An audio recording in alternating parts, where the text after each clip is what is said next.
Ladies and gentlemen, welcome to the Hyperconscious Podcast. Alan, what is hyperconscious?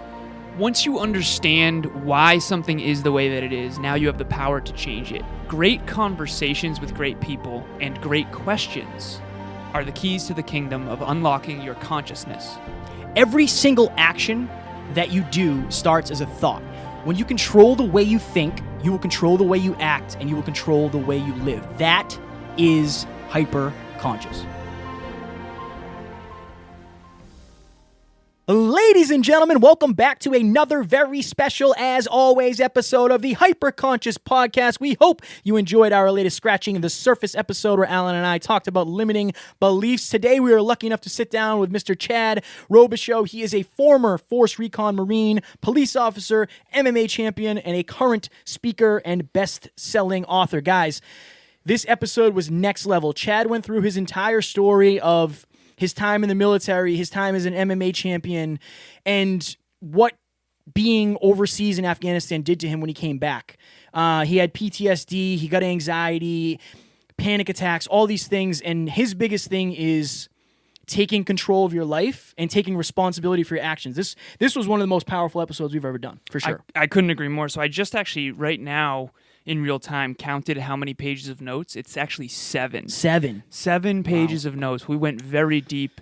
Chad went deep into his story. Again, we talk on this podcast about how your adversity is your advantage if you use it as the emotional training ground to become better. Chad, it took him a while to get there, but he's absolutely living from a place of hope and wellness and purpose now that he never could have gotten to without some of the rock bottom moments that he describes in this podcast. And he had several rock bottom moments. He actually said, or Alan was joking, that rock bottom has a basement. And he said, yeah, I've been there a couple times. So this was an unbelievable episode. Alan and I were speechless. It was unbelievably powerful, and we hope you will enjoy. Talk to you soon. Bye. No. Geographically? Geographically. This is cool. So I would say make sure that pretty face is shown. Yes, true. They're going to want to see that thing. They're going to want to see that thing, Alan. That face. You good? Ready?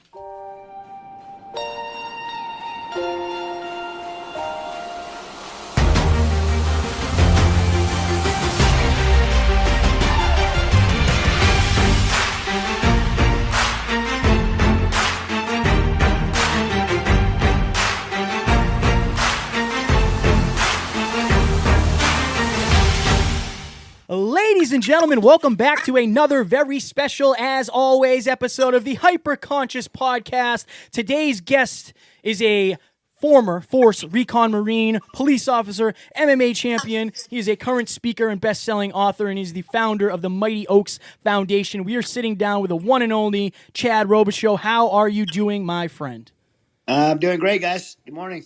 Good morning. We are super excited. So we actually just had a really interesting preamble, and we learned a lot about you, even though we already have. But Alan and I are super excited to sit down with you. And for the listeners who don't know about you, we are going to go super deep into your story. But before we do, we got connected through Wade and Phil? Absolutely. Okay. Just wanted to make sure we give credit. Yeah, shout out to Wade for connecting this, making this happen. Our buddy Wade and Phil. All right, so Chad, tell the listeners a little bit about yourself before we get into your story, just like an overview of who you are as a person, and then we will dive into questions.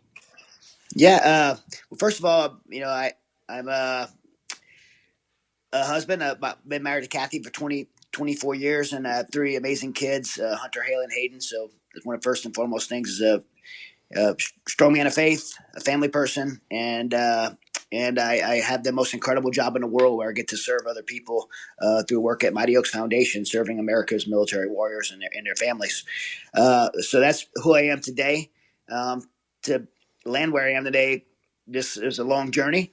I'm from a 3-generation Marine Corps family. So my father was a Marine, I was a Marine, and my son Hunter is a Marine in Afghanistan right now.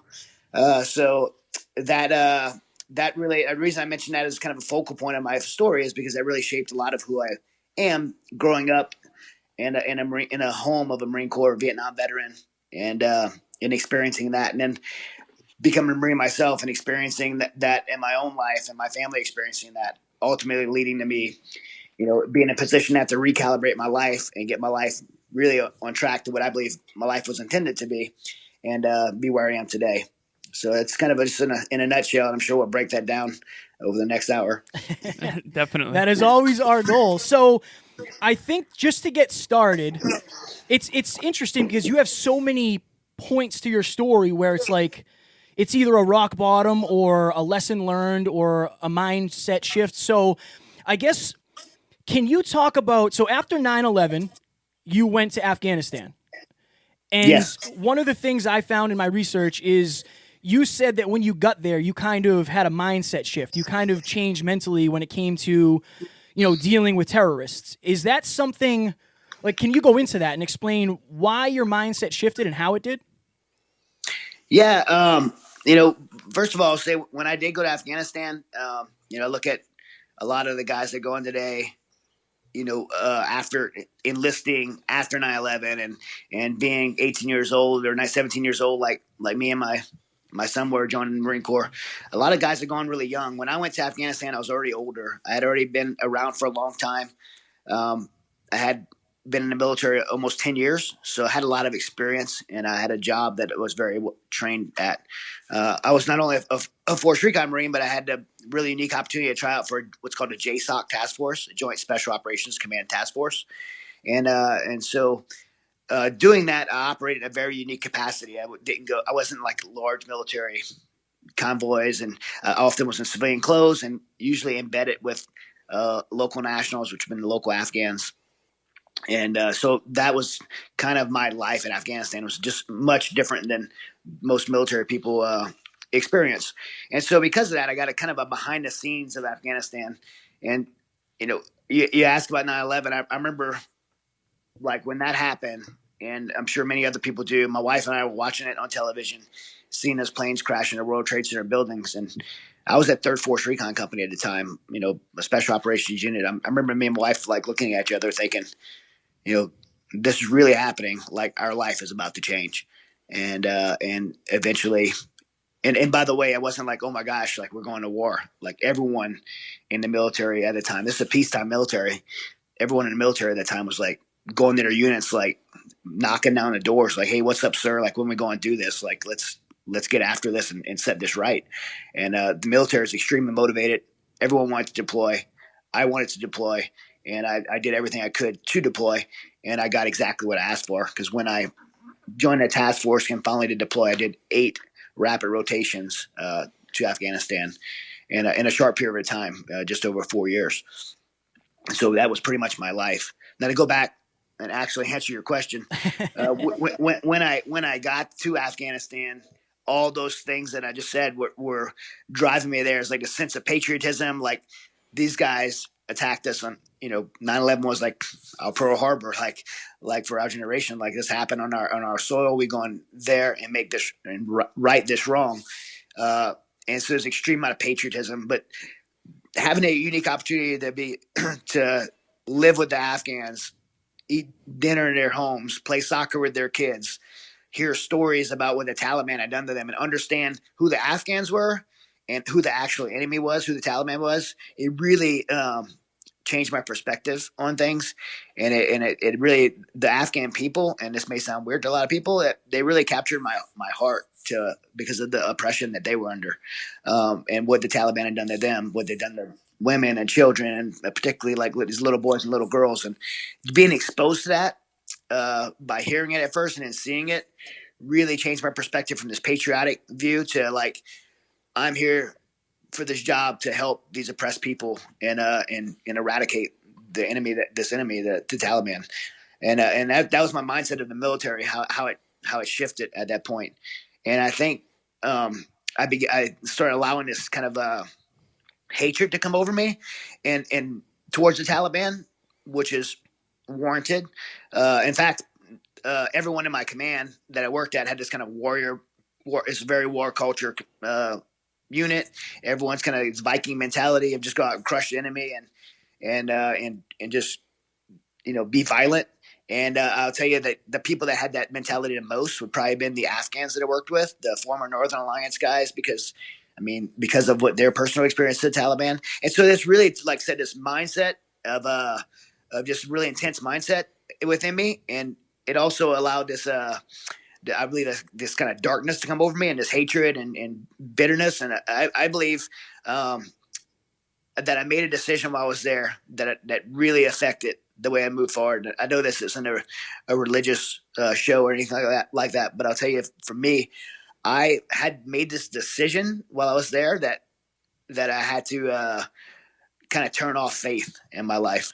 I'd always been kind of exposed to faith, but I would have never considered myself like a religious person, or, I would have probably said I was a Christian, but I didn't know what it meant to just take my family to church and stuff. But because my wife goes to church, right? She's going to be like loyal and faithful, and my kids get Sunday school and they're going to become disciplined, but I'm not going to like do anything more than check that box on Sunday. That was my idea of faith. I kind of thought like men in the church were kind of weak. And I didn't click with them. So I'm in Afghanistan thinking, okay, what are the things I have to do? The military talks about mind, body, spirit. I got to be mentally tough, physically tough, spiritually strong. Okay, I could do that later. And so being exposed to all these things and it's evil, like I thought, okay, I have to put this faith thing on the side, and I could do it later when I get older, because there's no place for that here in Afghanistan. So I believe I made a deliberate decision in having this intensity that overtook me, having this hate, having this rage inside of me. I believe that removing faith from my life left a giant hole inside of my heart that I just fill with like that bitterness and anger and just darkness, and it overtook me. I could looking back, I could see it so clear, like over that short period of time, how it just overtook me and sent me in a very bad direction. And honestly, at first, that person, it was really good to be that person in Afghanistan. It made me do that drivenness, that anger, that intensity. It works really well at first, but it's this paradox that seems like it works well for a moment that shifts into something that you never intended, and that certainly happened in my life. I remember like just feeling like a rock star and doing my job in Afghanistan and working with these amazing guys at the highest level of special operations command. I worked with the most amazing guys, and super proud to have worked with them, and just watching them perform. And then while it felt so right in Afghanistan, I come home and 24 hours later, now I'm at home with my wife and children and trying to be a husband and a father and Mr. Rogers, like the friendly neighbor, like it just like it didn't work. It's not like a switch you could flip and change, because you change environment, you could change, who you're being. And so that anger and intensity came home with me. And man, I'm always ashamed to say, but I think it's very important to say, like when I came home, my wife and children were terrified of me. Like they were walking on pins and needles because I was so intense and so quick to just snap at anything. And, and they were not they probably wasn't in a physically safe place with me. They certainly wasn't in an emotionally safe place to be in my home. And that's sad to look back and think that my family wasn't, in a safe place around me, because I had no control or I wasn't exercising control of my life. And I mean, I'd throw temper tantrums and scream at them like a Marine Corps drill instructor. I'd throw things, break things, and just act like a 15-year-old kid that was having a temper tantrum. That's how I behaved in my home towards my family. And I very clearly remember one time I was coming home from Afghanistan, and my daughter was going to have a birthday party, and she actually adjusted the days because dad was going to be home from Afghanistan. And she had this party, and she's very opinionated. She still is. She's 20 now, and she's really even more opinionated. But she like said she didn't like her birthday cake, and she expressed that she didn't like she didn't like the icing or something, and I just like flipped out, man, and I grabbed a handful of my little girl's birthday cake, and I picked up her cake, the entire cake, and threw it against the wall and destroyed my little girl's birthday. And I remember like even in that moment thinking like what kind of person, like what kind of dad like does something like that, like destroys a little girl's birthday because of something was said that they didn't like. And but that's who I was, and that's just one example of how I was being all the time.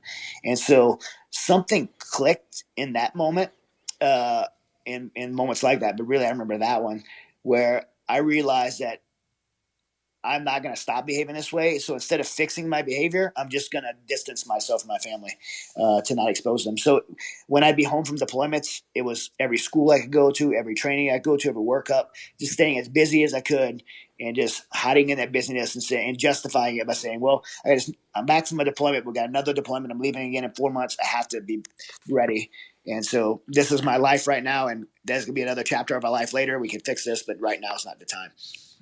And so that's just where I focus myself. And I can tell you that obviously it's not a healthy place to be. It didn't work. What happened was that anger and intensity started manifesting into other ways, where I started having these physiological symptoms.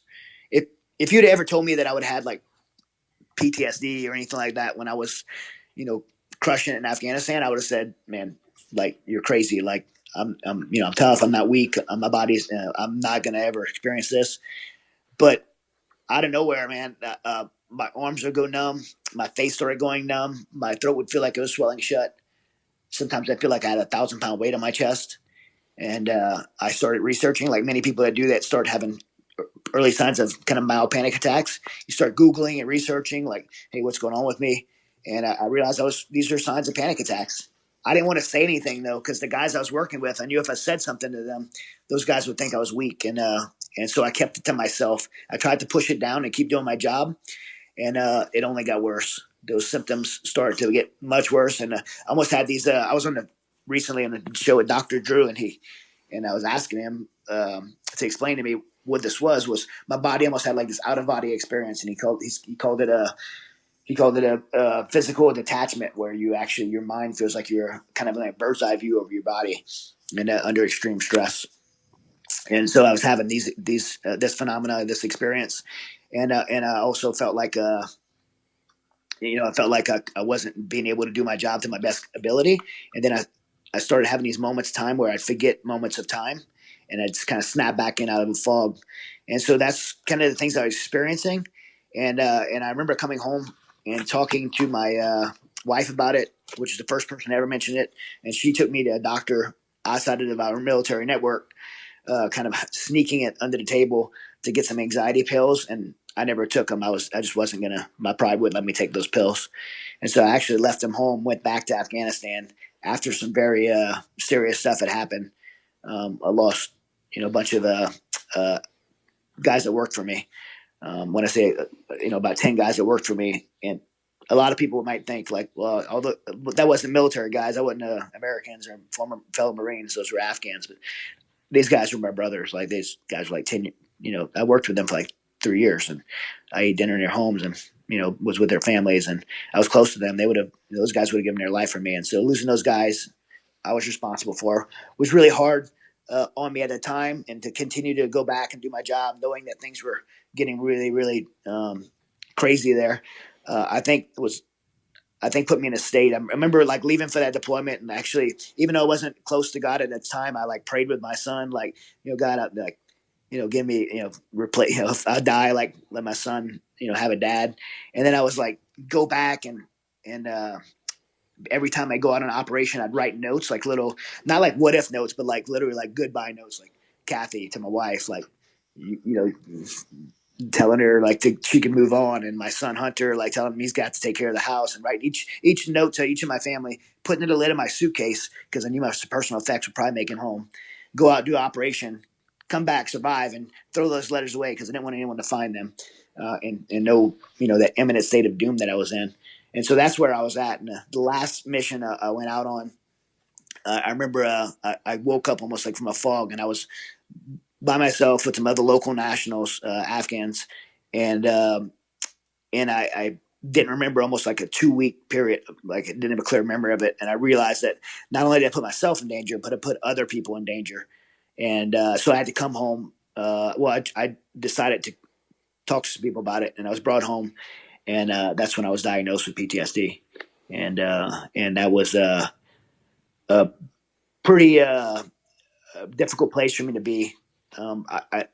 I one, to explain the physiological state I was in, the physical state I was in, the level of panic I was in at that time. The only way I know how to describe it, and I kind of recently figured out how to put it into words where I was like the level of distress, it would be like if I was like in a swimming pool and my ankle was like handcuffed to the drain, and the surface of the water was maybe like a foot over my head, and I'm like drowning, right? And you're panicking. You just want one breath of air because you're drowning, but you never drown. You never die. Like you're in that constant state of panic, fighting for air 24/7. Like that's the level of panic that I was in, and I felt like I was losing my mind. I felt like I lost my mind. I felt like I was going to, I'm terrified that I'm being in a psychiatric ward the rest of my life. And on top of that, I was completely like, I don't even know how to put into words the level of shame that I felt, because I believed so much in what I did. I worked my whole life to be in that job, to be on that mission, and to feel like I had failed amongst my peers was crushing. And so I faced those two things at the same time. And you would think that would have been the rock bottom of my life, but it really wasn't. And, I mean, I'm not sure if you want me to stop here and we can pick up. No, keep on going. So I know Alan and I both have a million questions, but I think that there is no way for us to ask questions in the way to get you to tell your story like you're telling it. And I think if you want to just keep going onto what that rock bottom actually was. Yeah, please do. Yeah. Rock bottom turns out has a basement, Chad. So let's keep going. This is absolutely this is powerful stuff. Ladies and gentlemen, we hope you are enjoying this episode where Alan and I were lucky enough to sit down with Mr. Chad Robichaux. Should we talk about the vault? Yes. Let's talk about the vault. So if you head on over to the hyperconsciouspodcast.com, you can check out our vault of courses that we have. Again, we want to be able to coach everybody one-on-one, but there is not enough time in the day or the week. As amazing as that would be, we're not able to do it. But for the price of 3 coffees a month, $9.99, you will get full access to our vault with all of our courses, and that is something that we're adding to every single week. Folks, Kevin and I recently sat down and we talked a little bit about how we're learning so much, but we're not digging deep into actually developing specific skills.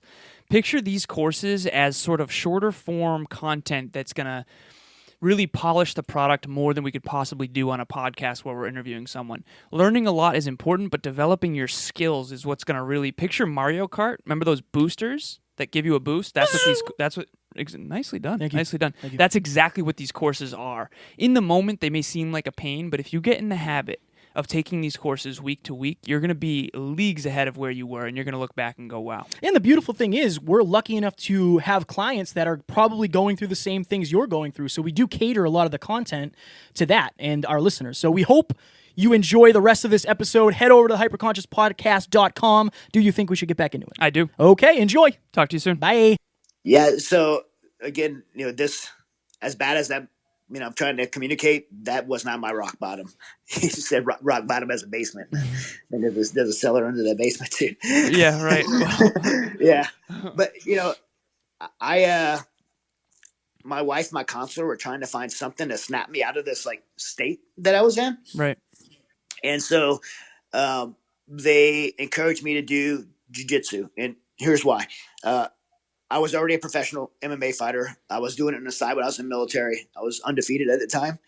And my core martial art was Brazilian Jiu-Jitsu. I always joke when I'm speaking. I'm like, they say I started it when I was little, but I'm still little. I'm a little guy. I'm 5'3". But I started it when I was 5 years old. So not Brazilian Jiu-Jitsu. I started Jiu-Jitsu and wrestling and judo all when I was 5 years old. I was very fortunate to find that for my grandmother to find that art for me. And so it was a whole lifelong thing for me. And like I said, I was already fighting professionally on the side from the military. And so it was a real easy thing for me to jump into. Now, I didn't want to do it at first because I felt like if I did anything physical, my heart would stop working. I thought it was my body. And if anybody's ever experienced panic attacks, you feel like your body's going to die at any moment, just shut down. And so anything that would get my heart rate pumping scared me. But my doctor was like, he's a psychologist at the time. He's like, you'll be fine. Like this is basically like what you're feeling is not reality. Like your body's physically healthy. And so I was able to muster the courage to get on those mats. And I'll tell you, the first time I got on those mats and rolled around, I felt like I found a cure, because anybody's ever trained jiu-jitsu before or wrestled, you can't think about something like Afghanistan and train. You have to be focused. You have to be present. Your mind has to be unplugged from the rest of the world, and you had to be in that moment. And so realizing that, like, wow, I'm grappling. I'm not thinking. first time in months, I'm not thinking about, Afghanistan and the things that were triggering me to these moments of anxiety and panic attacks. I'm not thinking about it. So this is good. I felt like I found the cure. I mean, honestly, that's what it was like. Hey, this thing that was overwhelming me and other people may be dealing with, I found the cure. Like, fixed, problem solved. And if I could stay on these mats 24/7, I'm good. That was literally like what my thinking was. Because again, drowning in the bottom of a pool and you finally get a breath of air, you want more of that. And that's where I was. And so I dove into this. My wife was like, hey, if this one makes you feel good, you're a great jiu-jitsu teacher. You've been doing it your whole life. Let's open a school. And so we opened a school. I mean, this is months after coming home from Afghanistan and being in this desperate state. Like, opened a martial arts school. I started fighting again professionally. And anytime you put that kind of energy into something, at least me, if I'm going to put that kind of energy into something, it's going to be successful. Whether it's a good thing or bad thing, I've been successful at bad things too that I put energy in. And so, I put that energy in it. It's going to be successful. And it was like within a period of 3 years, we had almost 1,000 students, which is a lot of students in a martial arts school. And I ended up by the end amassing an 18-2 professional record. I won the Legacy. If anybody follows MMA, Legacy's like the feeder show to the UFC. Yep. I won their world title belt. I fought in Strikeforce, Bellator, pay-per-view, HDNet, MTV, like World Series of Fighting. I fought in all the bigger shows that you can fight in, and at one time I was the number six flyweight in the world. So I'd done really well. That's my point was I'd done really well. And anybody on the outside might have been looking at that situation I was in and thought that I would have been okay. But the truth is, at home at night, I was still dealing with panic attacks. I still wasn't sleeping. My home was completely upside down. My wife and children were still dealing with this guy that was like throwing temper tantrums and just being a tyrant. And so my life was really a fake facade of success that I just really built up to kind of protect the image that I was trying to portray, but I was not by any means good. In fact, I would have said that those 3 years that it took to get to that point was a downward spiral, not an upward spiral. It might have looked successful, but it definitely had spiraled downhill. My wife and I's marriage had pretty much deteriorated. In fact, I'd sleep most nights in the gym or at a friend's house or my kid's bedroom. Many nights, it's me and my wife talk a lot about marriage and say that probably the most lonely place that I've ever been is not like in Afghanistan away from my family, but in my own bed with my wife's back, like our backs turned towards each other, and like this dead marriage. And it was felt pretty hopeless for our marriage. When you own a gym and fight, there's a lot of girls around, and so it's pretty easy for me to walk out of my marriage and a relationship with other women and end up in an affair. Remember, I didn't really care about my wife finding out at that time because I was so callous and had so little empathy. So I remember sitting down with my family and telling them that we were going to get divorced and telling my kids like, "Hey, it's going to be better. You're not going to have to hear the fighting anymore." And man, it wasn't going to be better. My kids were devastated. We chose to do it anyway. We actually sold our home, and my wife and I found two. We found two separate apartments, signed leases for 12 months. My wife filed for divorce and paid got a lawyer and all these things. And so we were very committed to separating and getting divorced. My wife and I had two different reactions, and that's kind of where the story takes a turn. My wife, she went into a church, and I don't mean like, a lot of people go to church, but she went into a church and connected with a group of people there to be around because she felt like I need the right people to be around. I need to surround myself with the right people. She had the wisdom to do that.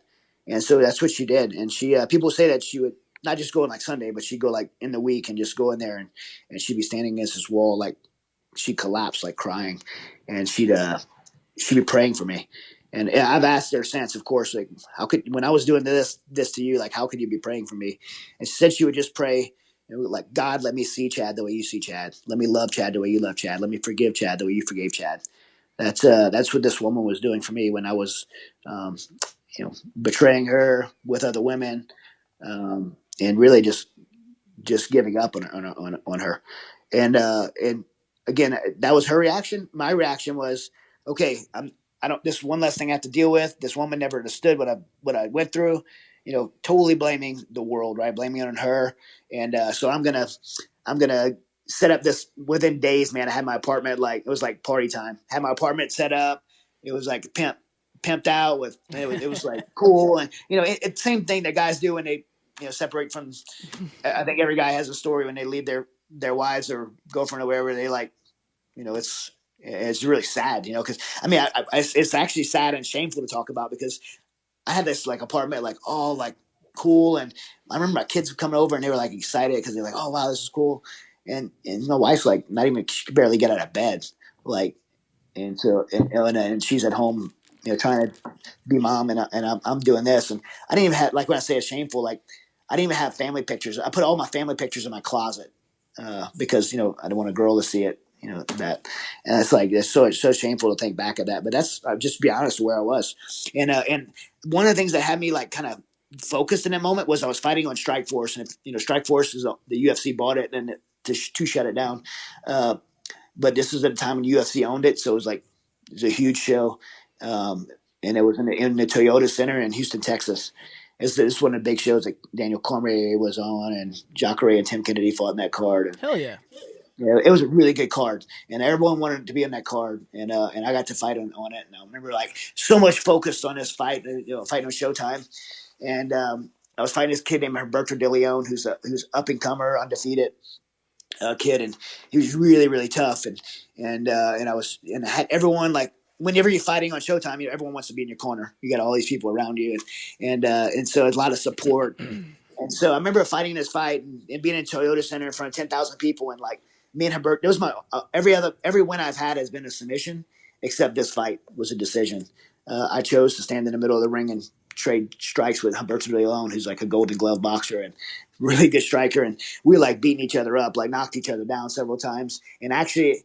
It was a split decision, and I remember when they called his name and called my name. I'm like, "Oh my gosh!" Like, I didn't know if I did enough to win the fight, and they raised my hand, and I won the fight. I remember like everyone cheering, and while I was standing there in the middle of this ring, like, first of all, if anybody's ever competed like that before, you have all this pressure for like 3 months, and then as soon as the fight's over, like this like 1,000 pounds like comes off you. It's such a relief, and it's like you could almost like physiologically like have this shift in the way you feel and the clarity.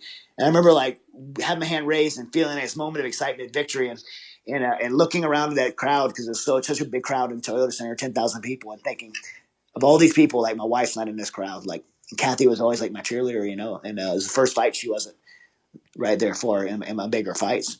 And so I remember thinking like, man, um, me doing it just made me start thinking, and like I just fought my butt off to win this fight, and how much I put into this, and it's over now, and I'm not, hadn't really fought for,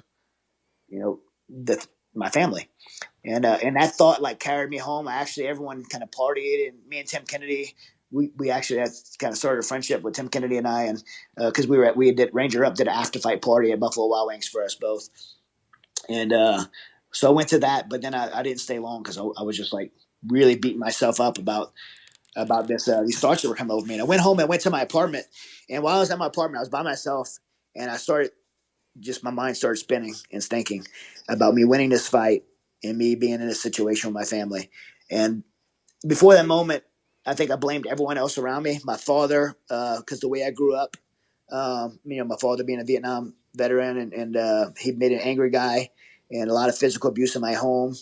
I didn't mention it earlier, but my brother, who was a year older than me, was shot and killed when I was 14 and 15 years old. And the way my father handled that, or didn't handle it, by letting my family fall apart, I blamed him for a lot of things in my childhood. And so I always blame my dad, blame the military, people in the military for the way I got out. And then I blame my wife for the situation she was in. Despite of all my actions, the central focus of that blame was her, because she didn't understand what I had experienced.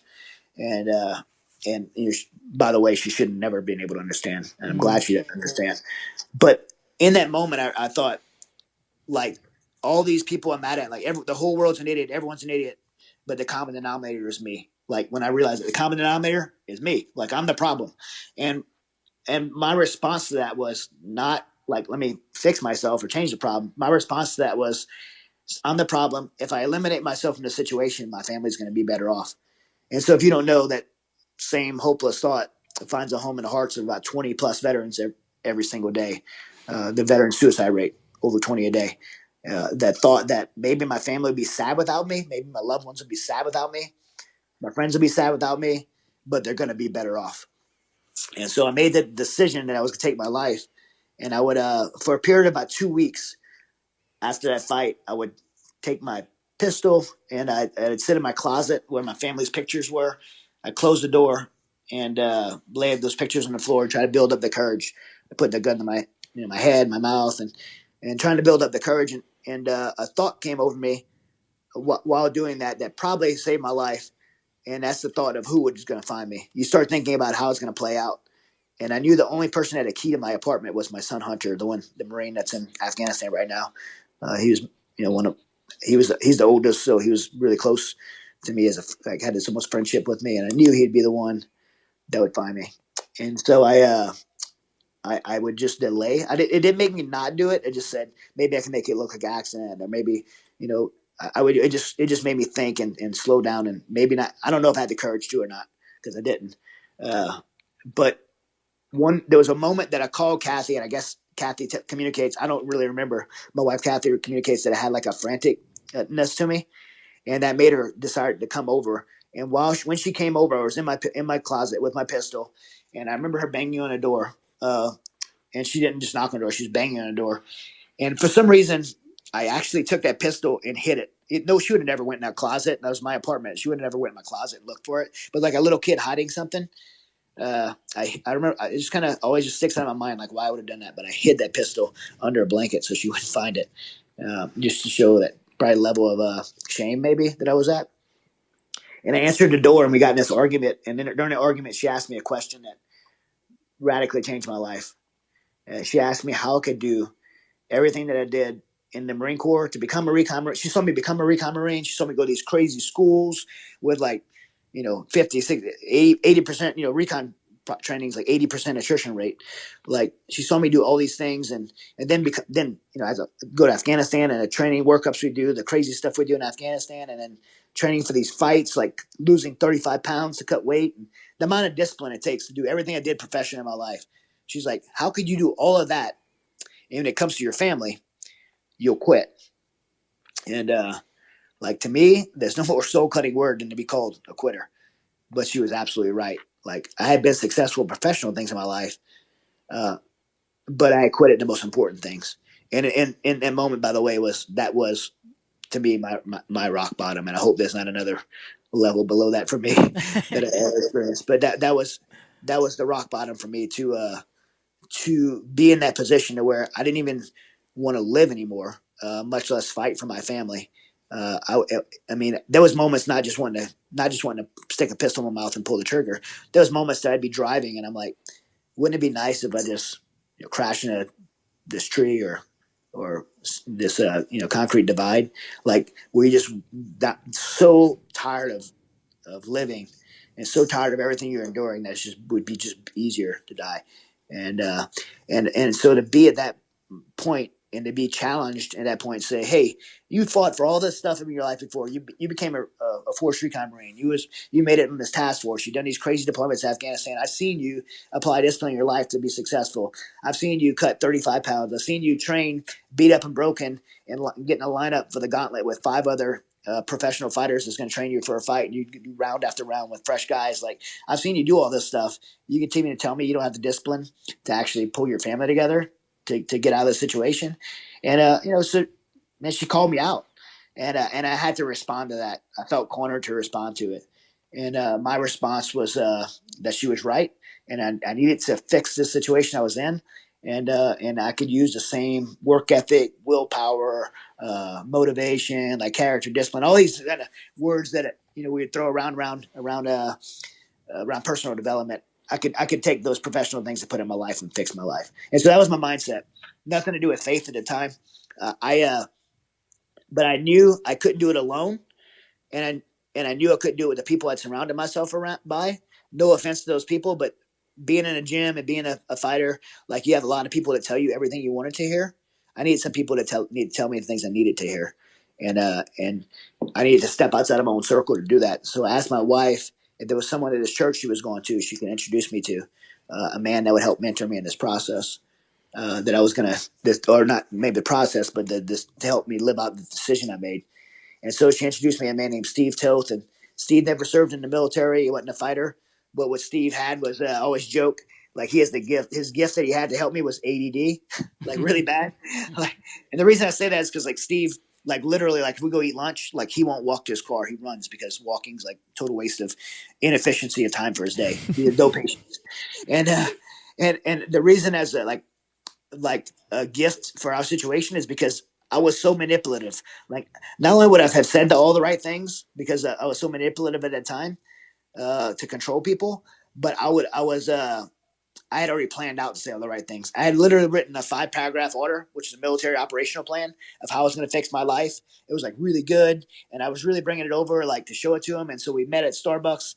I sat down across from him, and I probably was like, I imagine I probably had like this real smug look on my face and slid over to him like, "Hey, check this out! Like I'm going to fix everything." And man, he didn't even read it. He put his hand on it, slid it back over to me, and told me I was going to fail. He's like, "Yeah, this isn't going to work. You're going to." I'm like, and I remember thinking like, "Do you even read this thing?" Like I put a lot of work into this. And I'm thinking like in my mind, like controlling him, like I need you to show this to my wife to show her I'm serious. Like I'm using you right now. Like I really back on mine. I could probably care less what you have to say, what advice you have, but I need an advocate. I need someone to tell my wife I'm working hard. That's really what I was doing when you think about it. And he didn't even read that thing and shut it down. And I remember him saying he tapped on it with his finger, and he said these words to me. He said, "If this doesn't have anything to do with your relationship with God, I'm not going to waste your time. I'm not going to let you waste mine."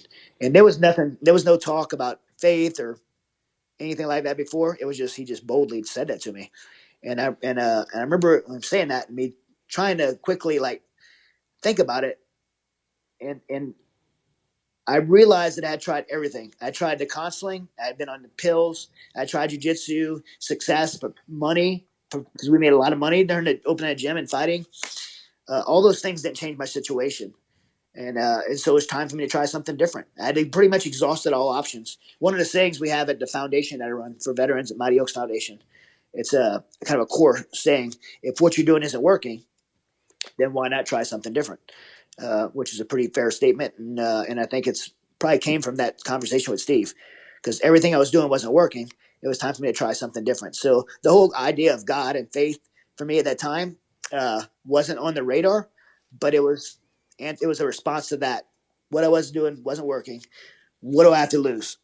And so I trusted this guy Steve, and not only did he reintroduce me to a life of faith and a relationship with God. And by the way, I won't kind of sugarcoat around. I'm a Christian, so he stepped. I'll say it in the kind of Christian words, like I stepped into a personal relationship with Christ, uh, and I didn't really understand what that meant at the time. But Steve mentored me in this process for about a year, and what he mentored me was in biblical manhood. And what I mean by that is he helped me, gave me a model to align my life to. So I was able to look at this model that he was mentoring me in and say I contrast my life to it, new, and show me for the first time that I had something to calibrate my life to. And it wasn't being a recon marine, it wasn't being a MMA fighter. Those things aren't bad. In fact, they're really good. I love my military. I love my past in the military, and love the fact my son's in the military. But those things are jobs, and they're seasons in life. And when your identity gets wrapped into a job, and that job changes, it crushes you. And my identity was wrapped in a job, and when my identity changed, it crushed me. And to understand that my identity was deeper than that, that actually I was created for something, and I had something I could align my life to. And despite what my job was, or what my physical body was, or my mind was, that I could always align myself to that when I got off track again. And man, that was so freeing for me to understand that and to have that. And it brung it brung restoration immediately. Not without difficulty. I mean, you can imagine, but it brought restoration to my marriage and my family. It started giving me hope for the first time in a long time, and it gave me what I think I sought my whole life, and I think what most people seek their whole life, and that's purpose. And I think we without purpose we crumble. In fact, I believe that because I believe we were created that purpose. God didn't create us for accident; He created us for a purpose in our life. Mark Twain says it like this: And it's one of my favorite quotes. He says, the two most important days in someone's life are the day that they're born and the day that they find out why. In that moment that Steve really introduced me to this model of living, I felt like I found out why. And it was to take what I had discovered, what Steve had introduced me to, and share it with others.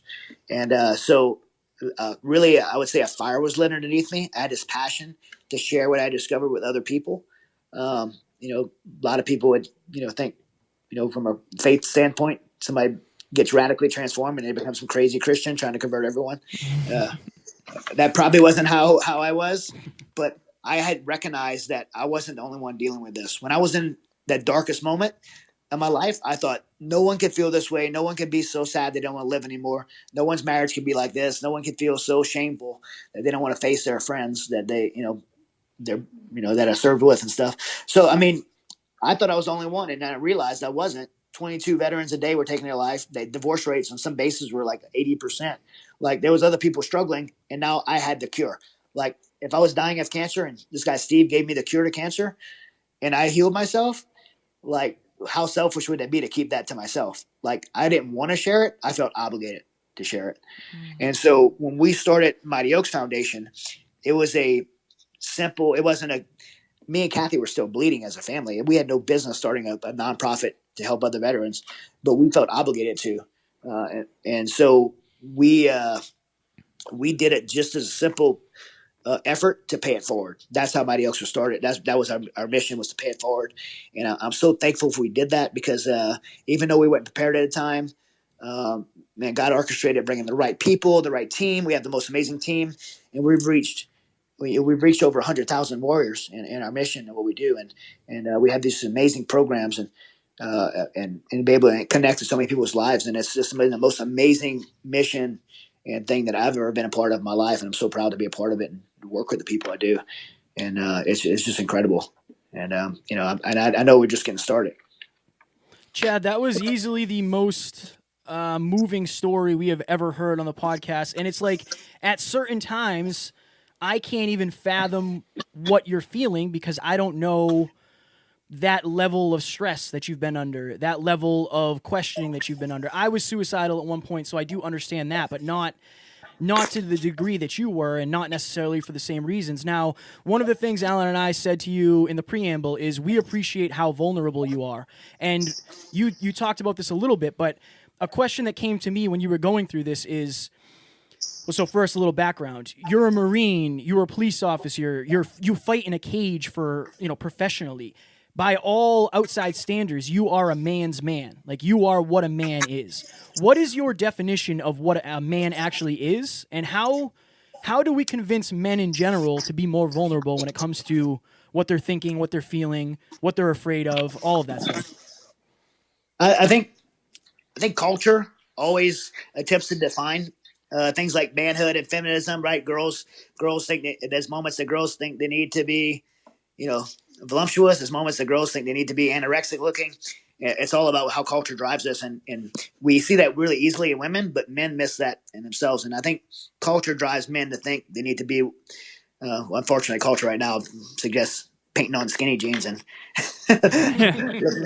but nonetheless, I mean, we miss what manhood is, and most people would think that manhood is about them, about building your masculinity, about the way your physical appearance, the job you have, the amount of money you're successful, how many accolades you get on your resume, how many women you can sleep with, what kind of car you drive. None of those things describe manhood, in my opinion, and I would say beyond my opinion. In fact, none of those things describe manhood, because those things will always fall short of bringing contentment and joy and satisfaction. You're always going to seek more. If you want to understand what true manhood is coming to the realization that it's not about you. Being a man is about serving others. It's about taking responsibility for yourself to put your position to serve others. Ben Affleck, who's definitely no theologian, and a lot of people would say he's a model of man, but he made this statement that really captures manhood. He talked about it. They showed this really cool picture of Ben Affleck, and he's like looking sharp and smug, Hollywood, and they say, describe who this guy was in this picture. And Ben Affleck says, I look at that picture, and that smug guy, I'm not quoting him correctly, but he's like kind of saying, I feel sorry for that guy. That guy was missing it. And he said the evolution in his life was when he had kids, because when he had kids, he stopped looking at the world in terms of himself. Like that statement, to stop looking at the world in terms of yourself, for Ben Affleck, that was a moment of manhood. And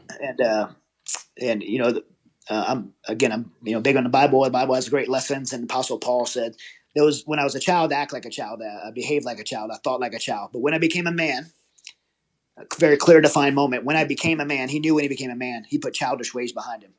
Childishness is living. If anybody has kids, children live. They're totally self-focused. What they want, how they feel. From stomping their feet as a toddler to being a 15-year-old kid that wants the. They don't care about how much money mom and dad make. They want a car. They want to go to this school. Whatever. It's self-focused, and that's okay as a kid. But there comes a moment in life where you put childish ways behind you, and you realize I'm an adult now. I'm a man now, and my responsibility is to serve others and invest in others. And by the way, when you do that, that's when you find joy, contentment, and satisfaction in life. Everything else is hollow and always falls short. And so that's manhood to me.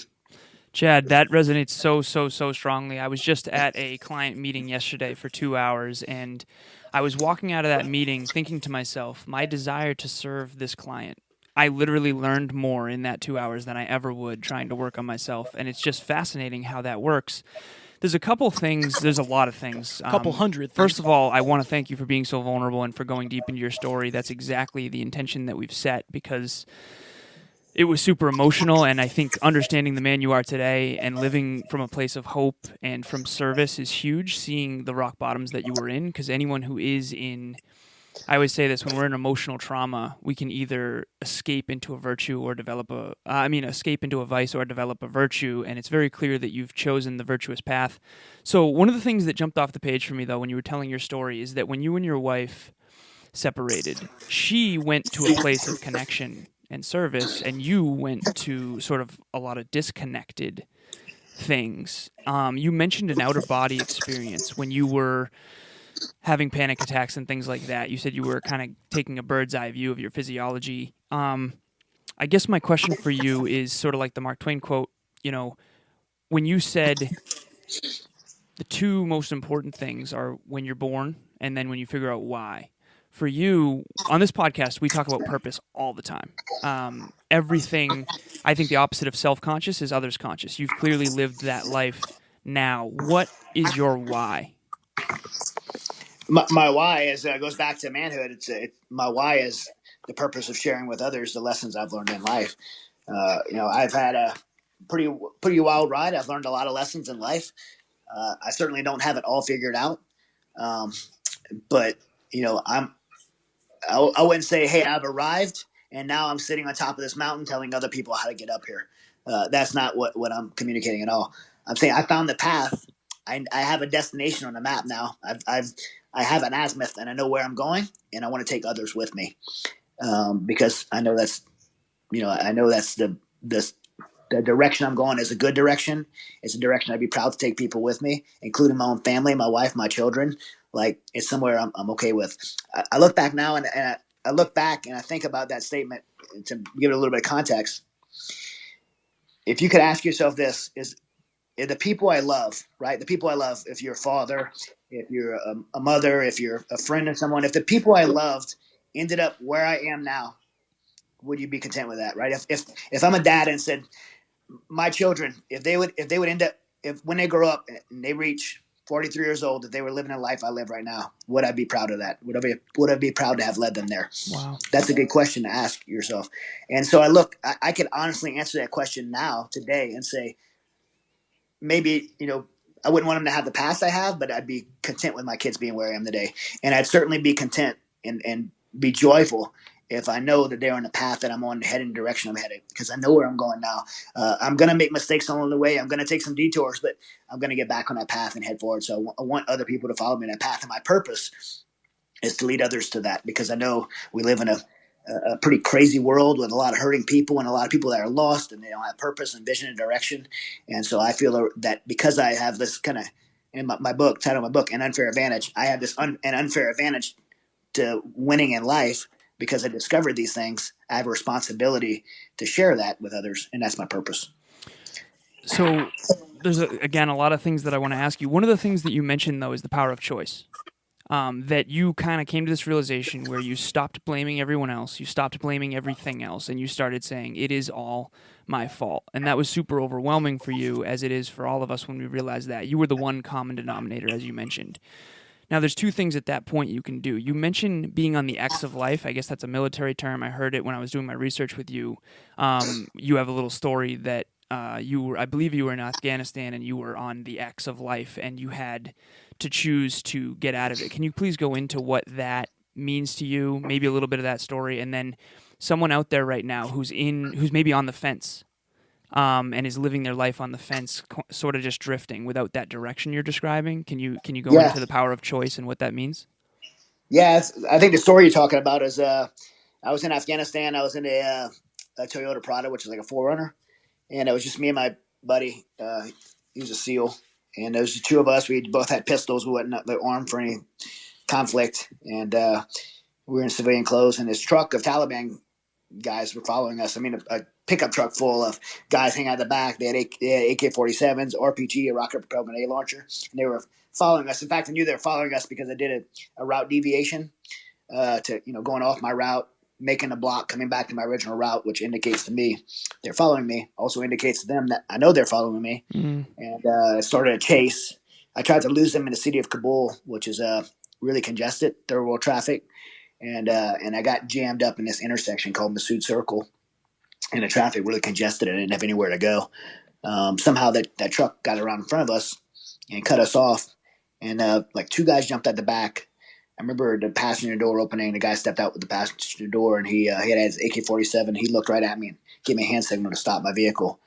And that's in military terms, it's called being stuck on the X. The X is the ambush site, the kill zone. And so I had to make a decision, and can't go backwards because of traffic. I could have chose to stop or go forward. That's the two choices I had.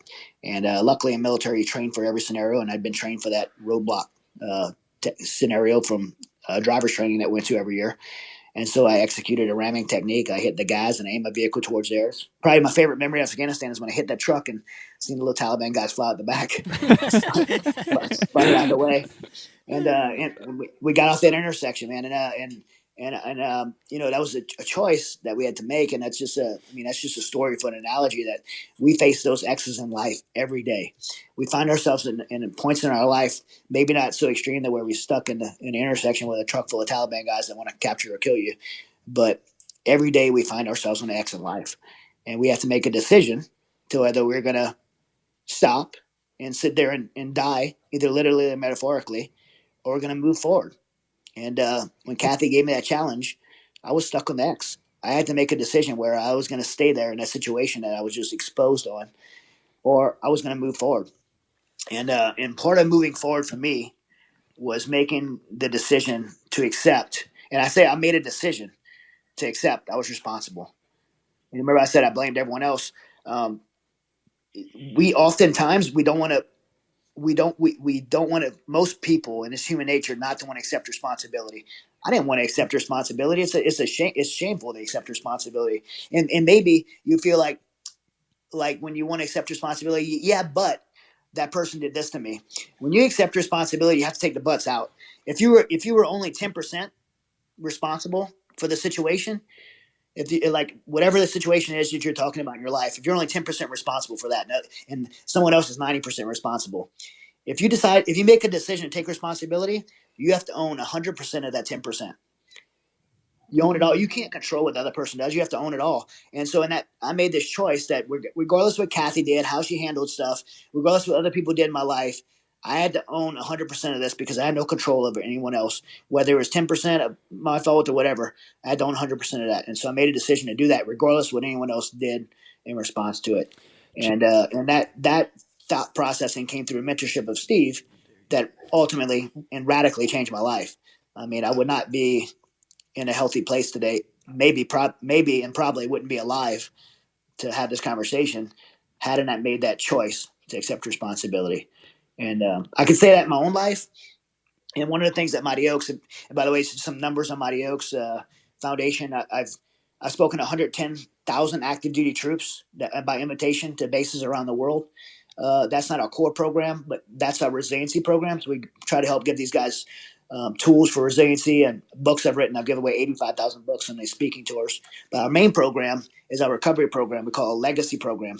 We have 4 ranches in Texas, Virginia, Ohio, and California.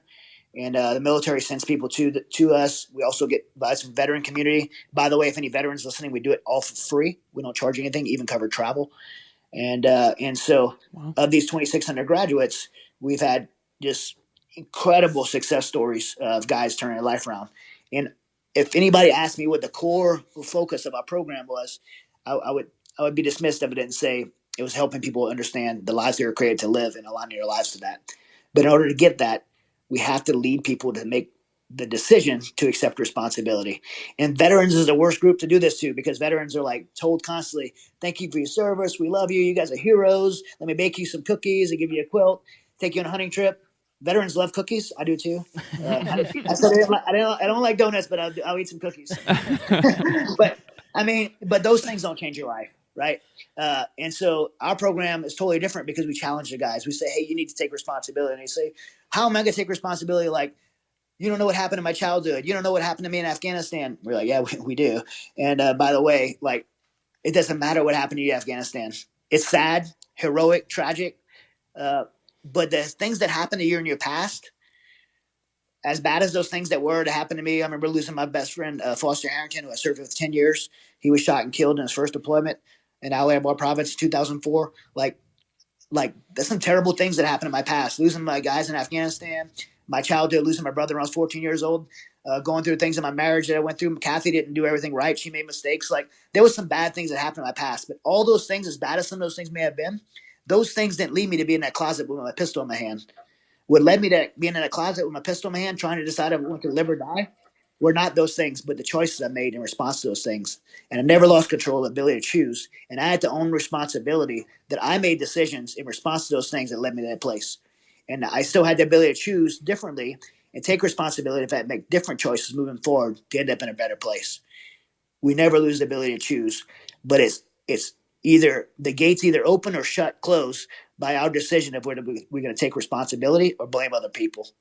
Chad, I think that's one of the most important lessons, because you can't control what other people do. You can only control how you react to it, and then you can control how you follow up and how you live the rest of your life. One of the things that Alan and I always talk about is neither of us want just a relationship. We want a relationship that is amazing, with somebody who's supportive, somebody who has vision, somebody who understands why we're doing what we're doing. And obviously you and Kathy had some issues and you guys worked through them, but can you talk to us and the listeners about how important that relationship was and is to you right now? Because I would say that that's one of the only things that's been constant in your life. Yeah, it is. But before I answer that, I'll Sure. tell you, you said you can't control other people. Like, absolutely true. That's such an important thing. There's one more piece to that though. The other thing you can't control, and people, it seems like common sense, but people can't get past it. You can't control what happened. You cannot change the past. What happened? You know, again, it sounds so simple. Like, of course you can't change the past, but people live that way all the time, trying to change the past. You can't. It happened. You know, Foster Harrington, died. He's not coming back. I can't go back and make him alive. Other things that happened in Afghanistan, they happen. They're not going to change. I can't go back and change that. The only thing I can change is the way I'm responding to it. That's the only thing I have control of. And it's just so important to know you can't change other people. You have and you can't change what happened in the past. And going forward, it's very important to surround yourself with the right people. For me, the closest person in my life is Kathy. I'm really close to my kids, but my kids, as close as I am to them, I think to be the best dad I could be to them is that my primary relationship be with their mother. And I know a lot of people don't agree with that. Especially moms are like, no, I need to love my kids more than my husband. But if you really love your children and you want the best for them, the relationship you should invest in most is the relationship with the parent.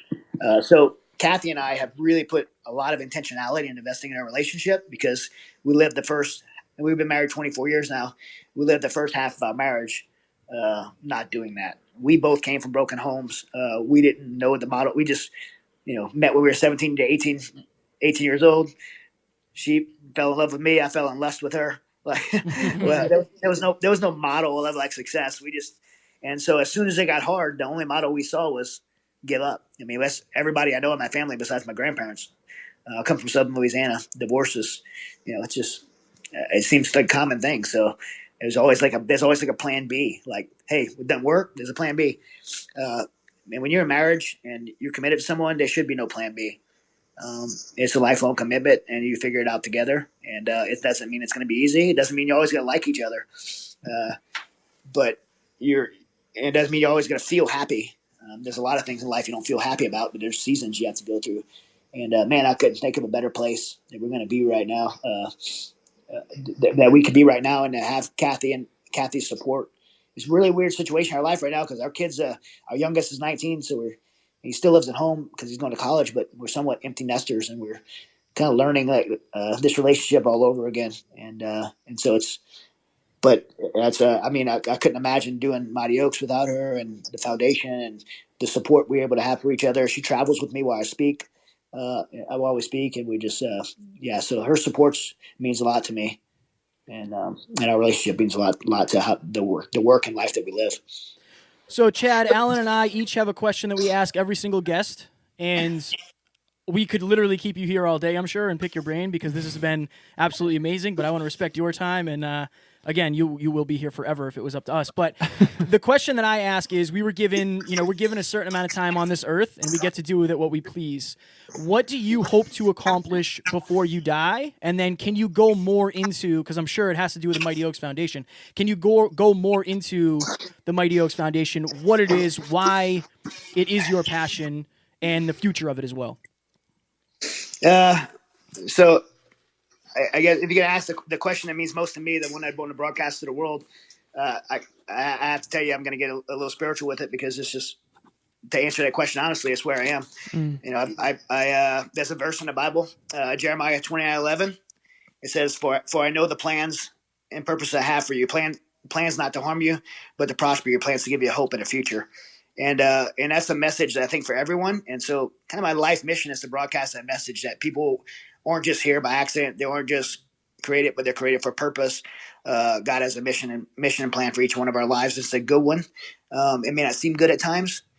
But this life doesn't end at our death, and so my mark to leave on this planet is to be able to communicate that message with others, particularly in this world and where we are in this world right now. Just a lot of people are hurting and broken and looking for, again, searching for purpose and hope. And so my message and impact that I want to leave is be able to communicate that to people, so that way they'll have life beyond this one, and while they're here, have ultimately be able to fulfill the mission that they were put here for. That's my answer to that. For Mighty Oaks, man, again, Mighty Oaks is a incredible organization. Those ranches we have in California, Ohio, Virginia, and Texas, we run 30 programs per year. They're 1 week long, and then we have aftercare program associated with that. Incredible facilities. Our facility in California is 25,000 acres with about a $10 million ranch on it that was built exclusively for us by an amazing man named Wayne Hughes Jr. The owners of In-N-Out, Sean and Lindsay, they're supporters of us. We have some incredible supporters that make what we do happen, and so they make those programs free to all of our active duty military, veterans, and spouses. So anyone that's interested in supporting Mighty Oaks to help scholarship people, it costs $2,500 per person to go to a program. You get on our website, mightyoaksprograms.org, and make donations there. Any veterans or spouse or active duty people in the military that want to go, then you just go on the website and apply, and someone from our team will get right back to you and help get you scheduled for a program. And any bases that are interested in having me come to speak, we do that for free as well. I think last year I went to about 30 bases around the world and did resiliency talks for our troops. And I give away books when I go as well. And so anybody interested in any of those things, mightyoaksprograms.org. If you want to follow me on social media, just my name's Chad Robichaux, and under all the social media platforms, Instagram, Twitter, and Facebook, I'm there. I'm too old for Snapchat, so sorry. Me too, man. Struggle. It's a struggle. Chad, so I have my last question. I didn't know if I interrupted you there, if you wanted to finish plugging. Yeah, I'm good. Okay, sounds good. So, Chad, I'm also spiritual. I have a purpose prayer that I say to myself every single day. I wear a true north, the North Star, around my neck. And instead of Father, Son, Holy Spirit, I do mind, body, heart, and soul. Sort of the center of those four facets of life is where I try to live my most centered, most highest potential self. So, enough about me, though. So, Chad, you've obviously been through immense trials and tribulations in your life. You've obviously learned a ton of lessons, some the easy way, others the very, very hard way. We all sort of have both of those. You've grown, you've evolved, you've changed a lot. One thing that never changed for you is the power of choice and how we all have that. I guess there's a part of us that you already mentioned that was never born and never dies, the part that is constant. What about you never changed? I think even in my lowest times when I felt like I was quitting, there's times I think of times being on a 10K swim, kicking through the ocean, dragging a 100-pound rucksack, and you feel like there's moments where you feel like I just quit, I just stopped kicking, but somewhere along that hard swim through the ocean, and your buddies are tethered to you. You're dragging each other along, and even though you felt like you quit, sometimes you cramped up and you might have stopped kicking for a second. You still end up finishing that 10K. There was a starting point and ending point. And so I look at my life, and there was moments that I felt like I quit, looking back. But the truth is, I have gained ground and I moved forward. And so I think I've got this God-given tenacity to push forward and always achieve and always try to gain ground, even when I slide 3 steps back to dig in and get another 2 steps forward. That's something I've always had, and I think the lesson I've learned to understand how to employ that is to tether myself, just like being in an ocean swim, to tether myself to the right people. That way, when I do take those steps back, I know we're as a unit we're going forward. I think driven people often try to do things alone, and so having that tenacity as that constant in my life is important. But understanding that I need to be tethered to the right people helps make it happen. Chad, I have never quit tattooed on my arm, and I am the never quit kid on Instagram, so I resonate very highly with that. To me, one of my next tattoos will be no other available option. There is no other available option here. I will not quit. I will die on the side of the mountain before I do. So before we go, what I like to do is for our guests, if you could leave the listeners with like a 10-second blip of motivation or inspiration, what would you say to the listeners if I just said, okay, quick 10-second blip for the listeners? Quick 10 seconds. I got a company where you said, never quit. Like, you were created for a purpose. That if you haven't found that purpose, never quit striving for it. Seek out the lives that you were created to live, and then find that purpose and move forth and share with others, conquer the world through that purpose you were intended to be here for. Chad, this has been an unbelievable honor. Thank you so much for coming on the show. I do have to request that I get one of your books. Yes. So after the call, we'll figure out how to get one of your books. Hopefully I can get you to sign it one day when we do this again in person. Thank you so much for coming on the show, Chad. This has been truly amazing. Yeah, this was unbelievable, Chad. Thank you so much for going into your story. And honestly, I think it's going to help so many people because you had many different times where you could have quit or you could have blamed other people. And it may have taken a while, but you figured it out. I know you don't have everything figured out. None of us do. But, you learn the lessons, and now you're helping pass those on to others, and I think that's unbelievable. So we're very grateful that we got the opportunity to chat with you today, Chad. No, man, thank you guys so much. And I was kind of worried that I was not giving you guys these bases kind of going on and on. No, you're good, man. Okay, good. Again, the listeners are sick of hearing us. Like, we've been here for 157 or 158 episodes. They're definitely sick of hearing Kevin. You know what I mean? Chad, I look forward to watching that movie too, by the way. I am so pumped for that. Reading the book, watching the movie, I might be a stalker. It's all good. Well, hey, if you guys email me just an address, I have some books. I have some copies of An Unfair Advantage at home, and I'll send them to you guys. For sure. Also, I don't know if you guys want to have like these little books, Path to Resiliency and Truth About PTSD. They're both, all my books are super Christian. Send them over. Because, but the Path to Resiliency is about spiritual resiliency. PTSD is kind of a creation perspective of post-traumatic stress. and then they're the ones we give out a lot to the troops, and Unfair Advantage is my main book. Chad, we will be emailing you for sure. In the studio, we're going to have bookshelves and stuff, so it's going to be a memoir to this episode. Memoir. And memoir. And potentially another future one in person. Again, thank you so much for coming on the show.